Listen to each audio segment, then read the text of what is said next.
Hey, what's going on, everyone? I'm Dan Evans. I will be hosting today's session of The Future of Work. We have a special guest, our Director of Marketing and Design with us today, Roo Castro, and of course, a regular face on this program, Blake Lindgren.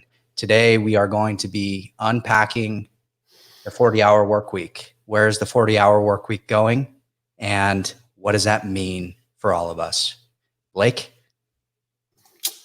Yeah, the 40-hour work week. This is something I think we're all normalized around understanding. At least it sets sort of a standard baseline. But I think the discussion today we could focus on with this new remote working environment. Does this turn that notion on its head? Is this a situation where people and perhaps employers expect people to work more than 40 hours a week, or is it 40 hours a week and more flexibility?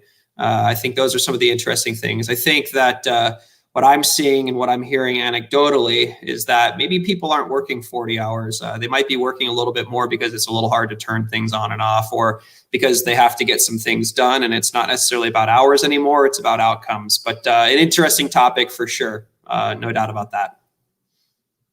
So I think just in general, the history of the 40-hour work week started over 100 years ago.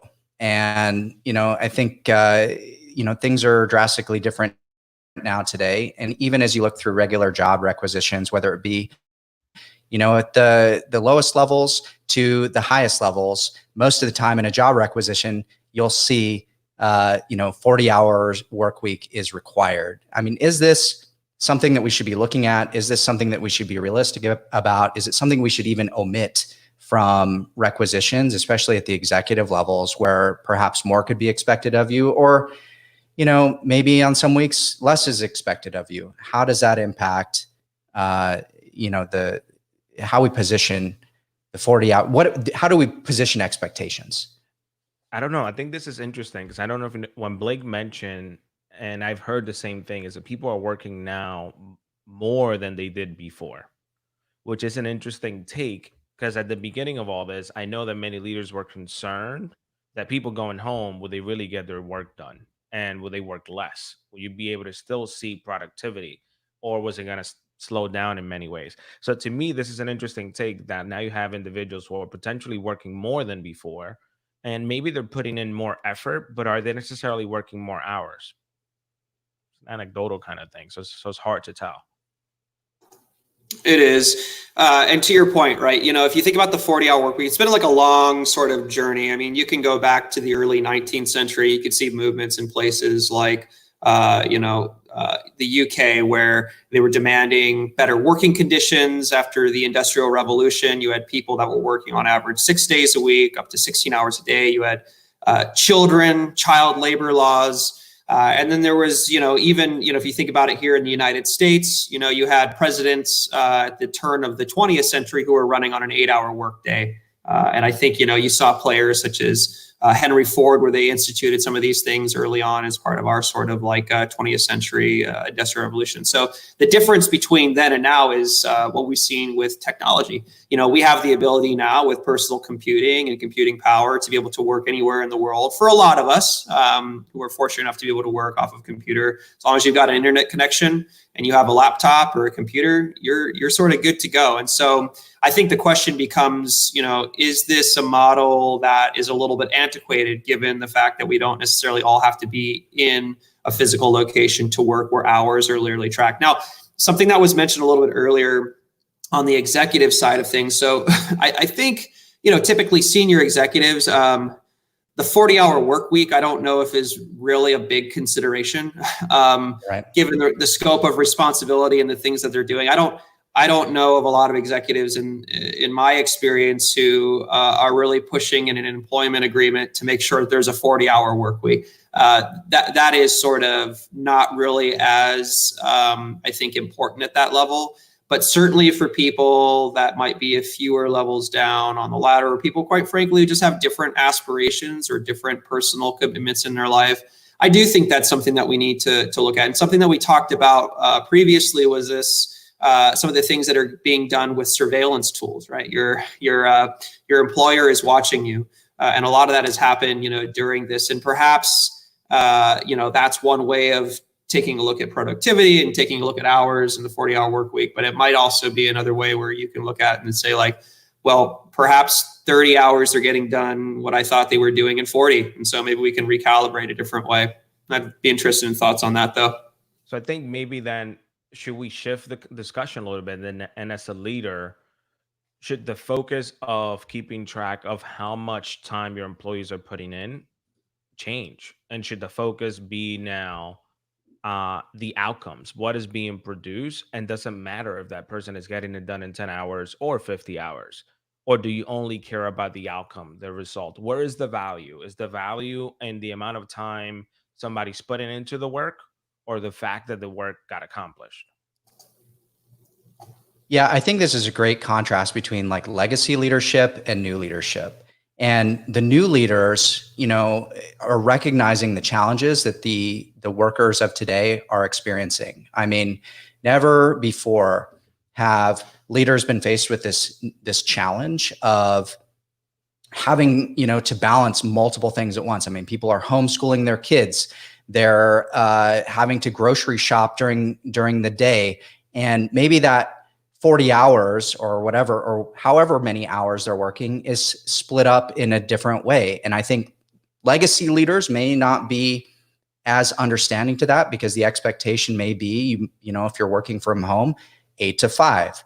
And that may be okay. But I think generally speaking, the challenges of, today's working environment, I think there needs to be a new lens that's adapted to that. I mean, there's a lot of research out there that's showing that workers are experiencing a lot more burnout than ever before, at least as of late.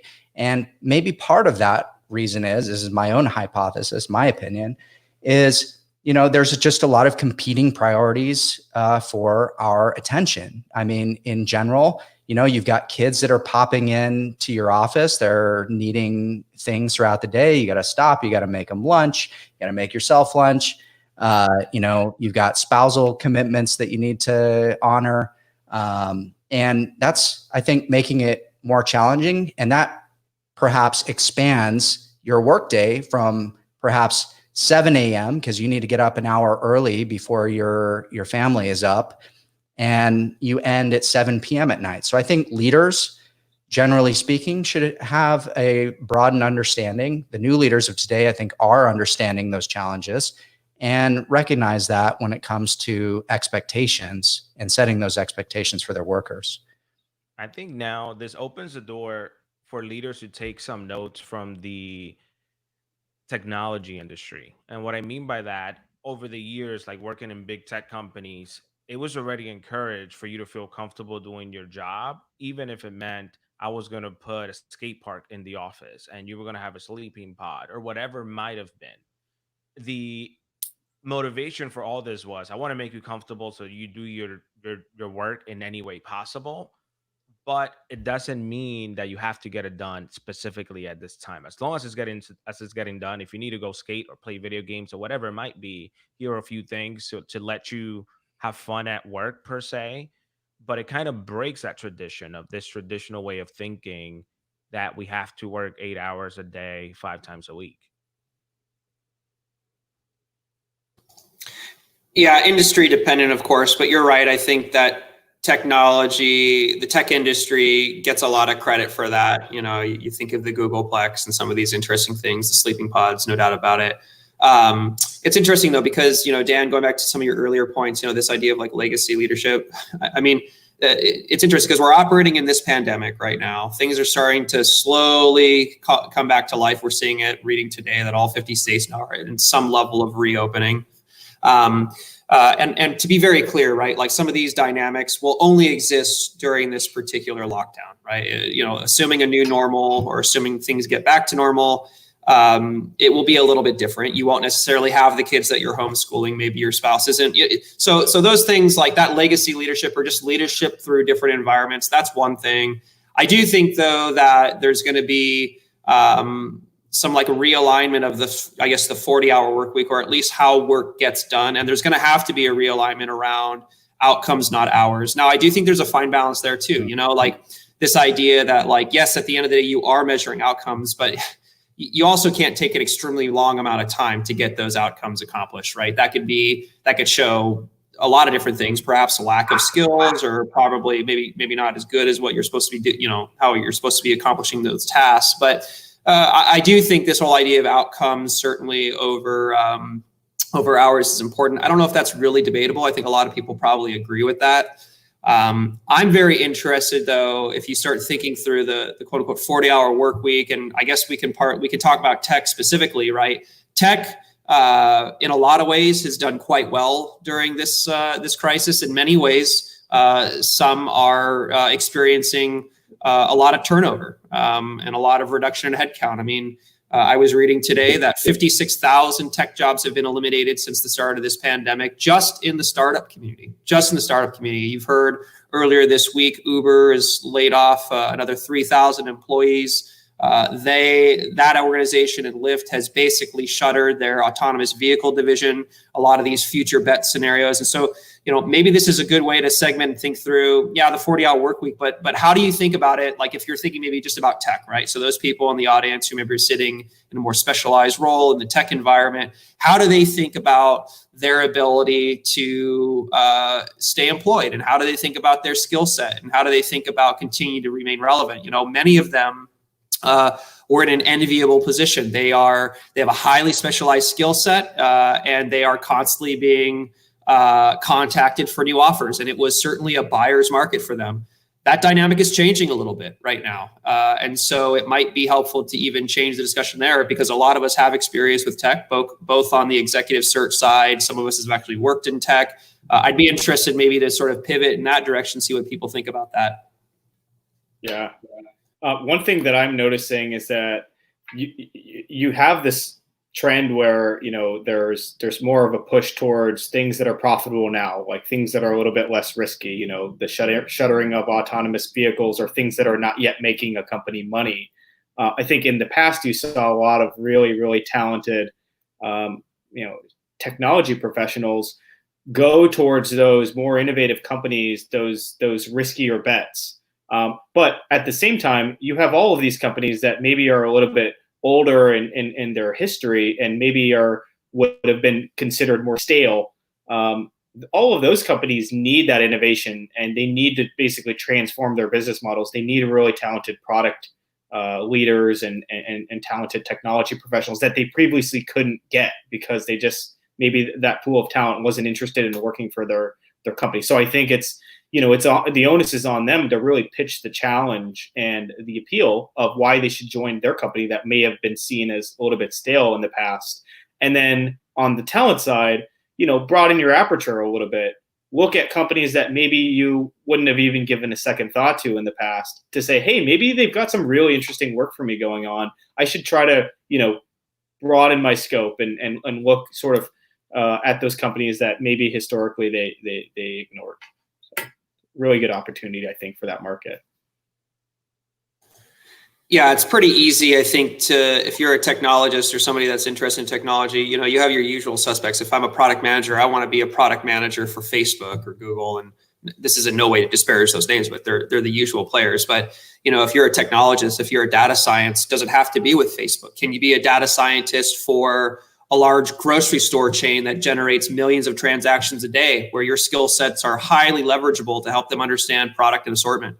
Or, if you're a platform architect, do you have to be working for a large tech company, or could you work for something like a financial services institution or a large accounting, things of that nature, right? Like this idea that your skill set is highly employable outside of maybe just your industry. So what are the skill sets that you have, and how can you make that industry agnostic, which is really, really helpful, especially in a downturn, because some industries and certainly companies do better than others. This one has been obviously a lot more widespread than previous recessions, given the nature of what we're dealing with. But that's one way to think about it as well.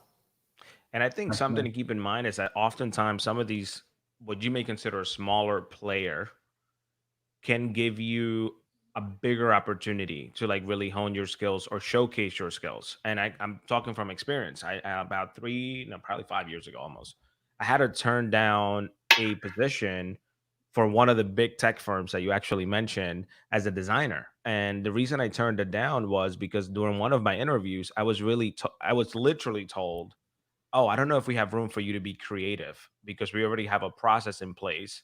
So they literally told me, you're going to be a cog and I need you to come in and play that role. Even though you come in as a designer, literally a creative role, we cannot allow you to be creative because we need you to just check the boxes that we have already put in place.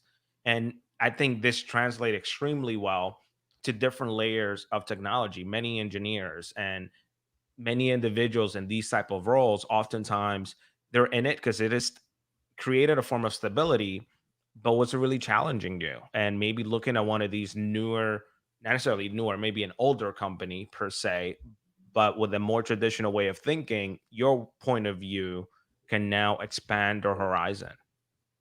Absolutely. I think there's definitely a lot of opportunity there. And I think, by and large, candidates who are looking for roles, looking for positions, need to, really open their aperture and, seek out those companies that are up and coming that may not have a big name, to Blake's point, and find where their skill sets fit. So Nick, I mean, you've been doing this recruiting thing for a little while. And I know there's a lot of people who may be watching this that may need to position themselves for that next thing due to circumstances around us. What are some things that they can do? Yeah, great question. So I think your brand on online, how you interact with potential employers, whether that's through networking events or it's updating your LinkedIn page and being active in different professional networks.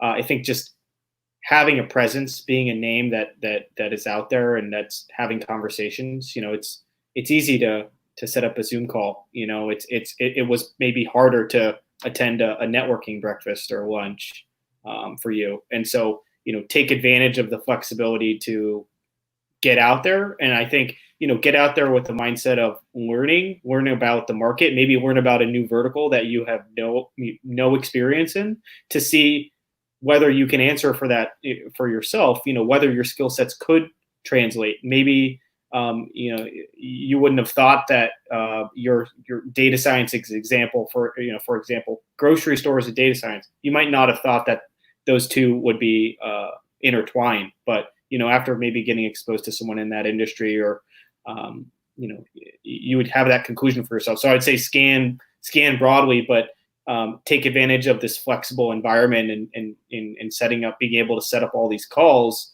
to answer for yourself, like, hey, where could I really add a lot of value?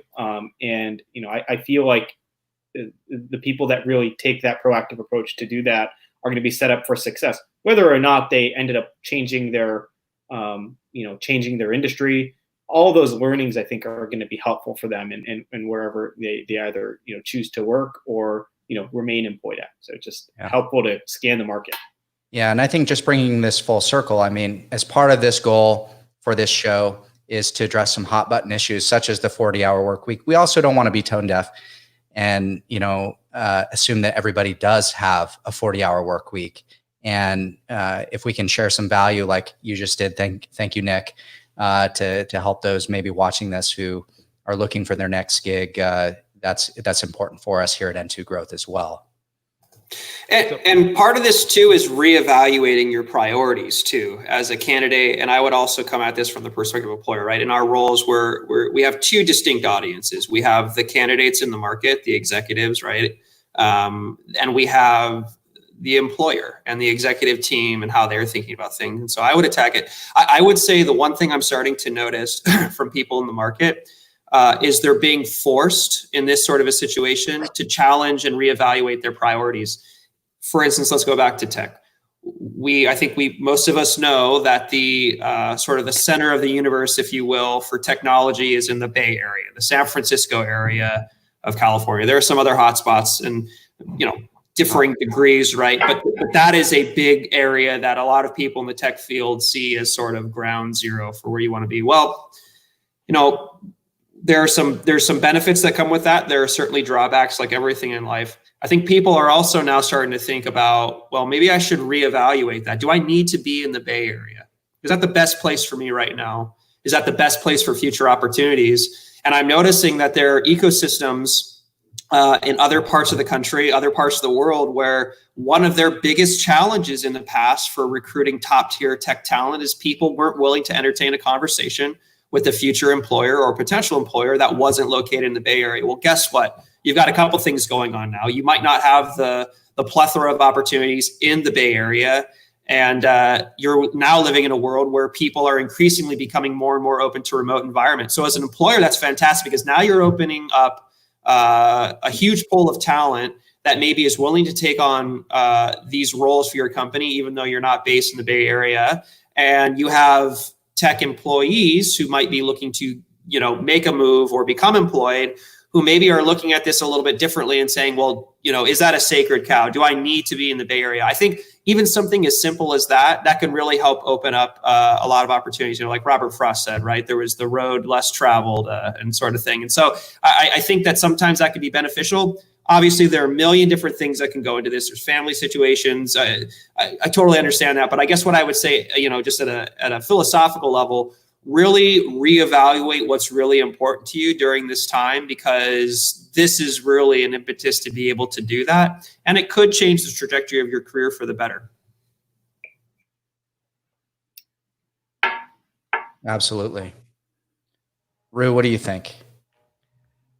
Well, I don't know, because I think now attracting talent, I think for many organizations, and I'm cognizant of, in many ways, we have this, if we want to call it privilege, that we have the ability to work from home.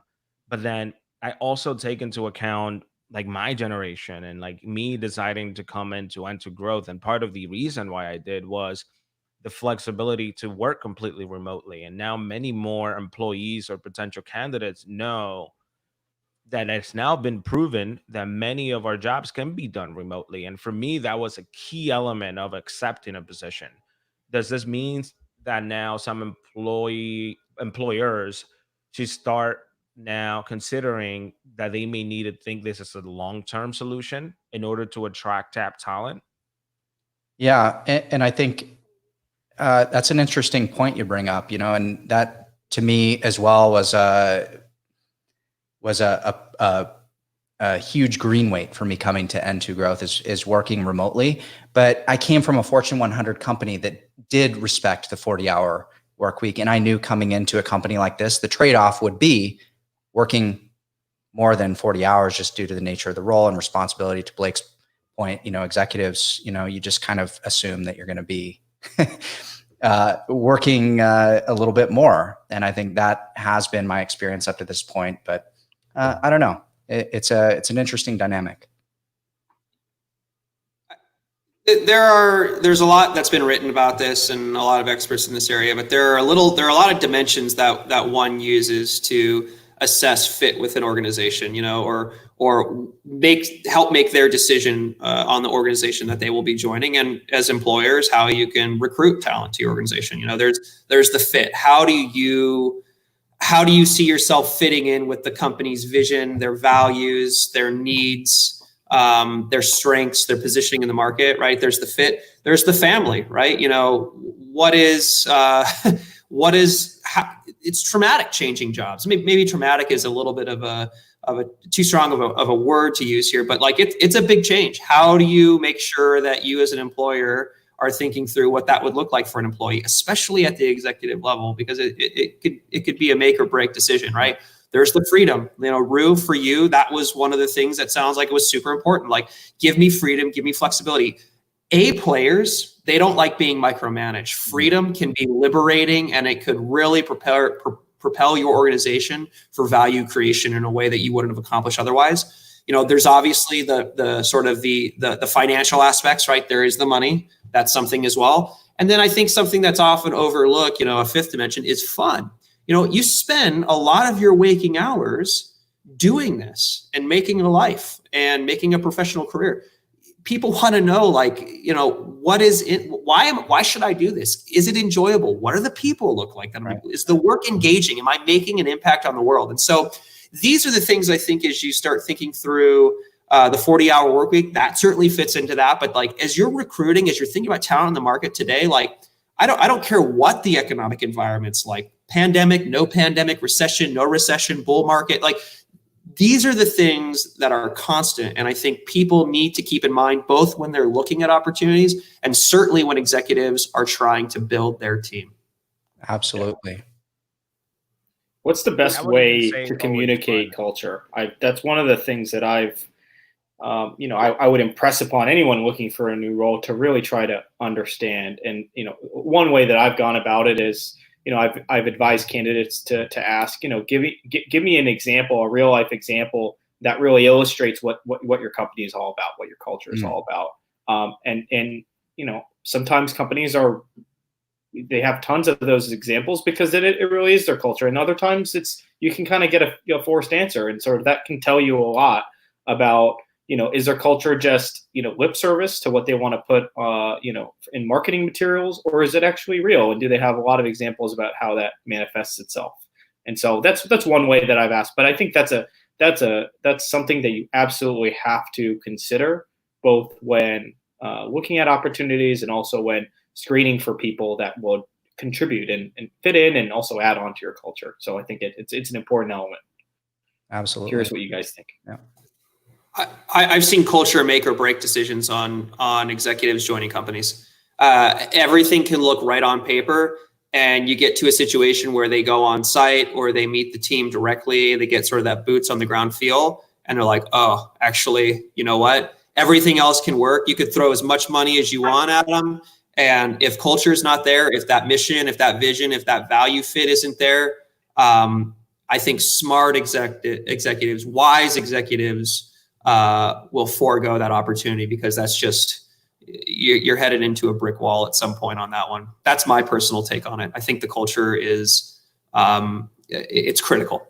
Yeah, absolutely. Especially in this environment, I think companies need to be aware about how their employer brand is being communicated.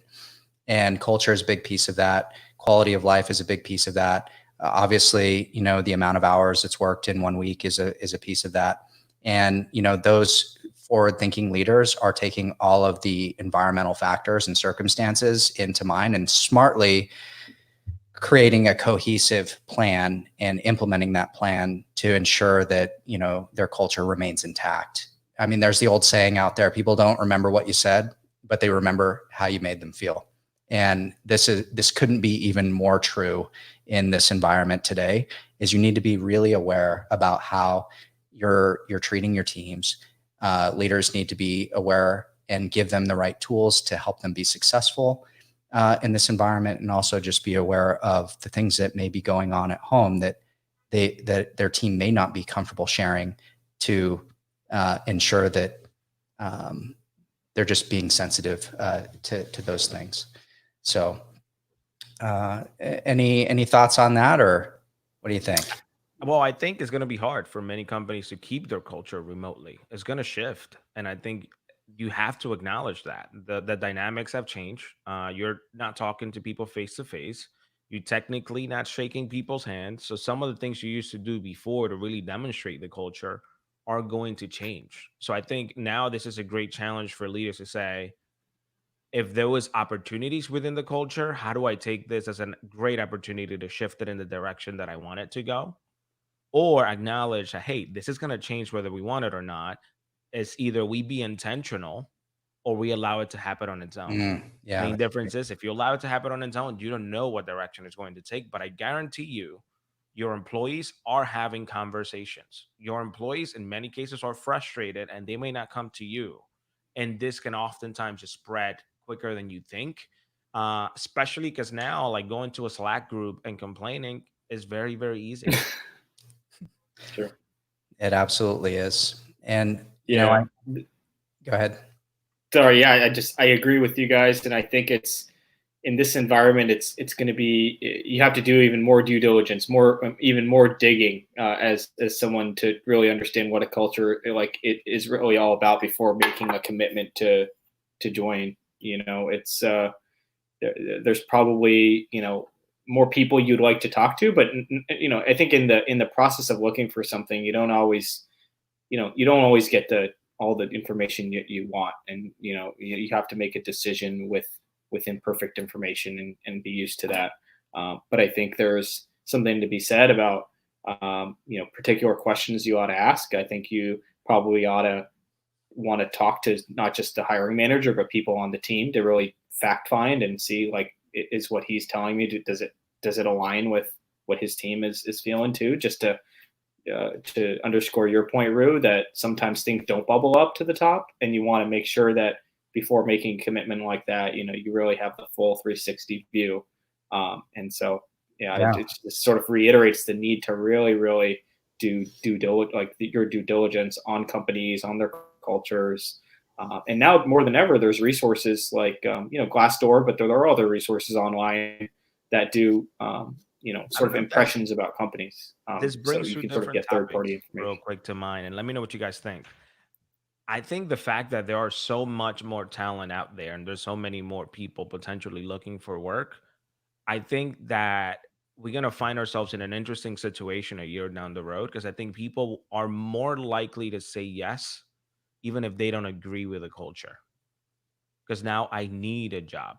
You get what I mean? Mm. And I'm looking at it from a place of, I may need to feed my family, literally, in some situations. So there may be instances where talent may be more willing to overlook like little flags that before they would have ignored, or they would have taken seriously, I should say. Yeah. Culture, during the recruiting process, if you have a strong culture, it'll come through. It'll come through in that process. It sells itself. The question becomes, how are you as an organization, as a leadership team, because it crosses all levels. How are you driving that culture? I can give an example. I have a great client right now who's doing some really interesting work in the autonomous vehicle space, and every single person in that organization, every single one of them knows why that company exists. They know what they're solving for. They know exactly why they are there, and they have a very altruistic goal. It's not just to be able to have this really cool technology to develop autonomous vehicles, but it's to save lives. It's to flatten the playing field. So not just people with resources are able to access that technology. It's to help end urban congestion. It's to help with global climate change. And they believe it. And they know that every single day when things get hard, that's exactly the reason why they exist. And something that they do that is quite interesting to help reinforce that is every meeting, they start off and they talk about, with a reminder before they get into it, what are our values? Why do we exist? What's our mission? Every single person knows that. And that also transcends when they're dealing with partners as well, who are providing professional services. I remember we went in and met, and before we even got into business, let me tell you about our mission. Let me tell you about our values. Let me tell you exactly why we believe we exist. And let me tell you what, make no mistake, when they're talking with senior level executives to hire, it's not like you even have to go through and try to corroborate a bunch of different stories about culture. They're all on the same page. And so I think that if organizations can really be methodical and deliberate with how they think their culture is and what their mission and values are, that'll sell it. It won't matter if you're hiring, because you could cut it in the air like a knife. And that's one way that they go about doing it. And I would say that that's foundational. If you don't know why you exist and the value that you create in this world, what are you doing? Yeah, I would agree with that. And I think that's I couldn't have said it better, Blake. I think that's a great place, I think, to wrap up. We've talked about, challenging the notion of a 40-hour work week. And I think, in general, it depends, and it impacts culture. And culture and the 40-hour work week have multiple different factors that play into that influence both how leaders are leading, and it also affects, this impending talent surplus that we're going to have here, where the smart leaders are going to be out looking, that work in great companies, and they're going to have the cream of the crop. And if they have a great culture, they're going to be able to attract those people in. So we've talked about a lot of great things here today. And if you're a candidate and you're watching this, feel free to submit your resume on our website, n2growth.com. And Roo, if you want to close us out, I think we've hit the mark. Cool. If you haven't yet, please share this video. If you found any value in it, like and subscribe to whichever channel you happen to be watching, and catch us again next Thursday at 11 a.m. Eastern. All right. Thanks, everyone.